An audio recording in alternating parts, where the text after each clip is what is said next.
Wifi এর speed কম, download দিলে দেরি হয়, একদমই কাজ করতে চায় না। তিনটা সেটিংস দেখাচ্ছি, এটা ঠিক করে নেন, অনেকটাই সমাধান পাবেন এবং এটার পাশাপাশি আপনি মোবাইলের চার্জেরও কিছুটা ব্রেকআপ পাবেন। তাহলে আমার মোবাইলের স্ক্রিনটা লক্ষ্য করুন, একটু এদিক সেদিক যাবেন না, তাহলে কিন্তু প্রসেসটা বুঝতে পারবেন না। তাহলে চলুন কাজটা শুরু করি। প্রথমে মোবাইলের সেটিং অপশনটা খুঁজে বের করবেন। তো সেটিং এর মধ্যে আসার পর আপনারা একটু স্ক্রল করে নিচে আসবেন। এখানে লেখা আছে দেখেন সিস্টেম। সিস্টেম যে লেখাটা আছে এখানে একটা ক্লিক করে দিবেন। তো এখানে প্রবেশ করার পর একটু নিচে আসবেন। একটু নিচে আসার পর লেখা আছে দেখেন ডেভেলপার অপশন, এখানটাতে একটা ক্লিক করে দিবেন।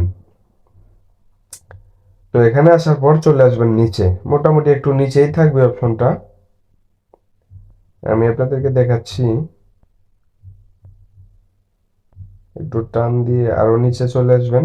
এই যে এখানে দেখেন, হ্যাঁ, নেটওয়ার্কের নামে যেই সিরিয়ালটা আছে এটার নিচে এখানে তিনটা অপশন আছে দেখেন।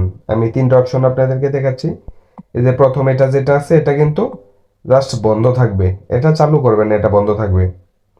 আবার দ্বিতীয়ত যেটা আছে ওয়াইফাই স্ক্যান, এটাকে চালু করে দিবেন।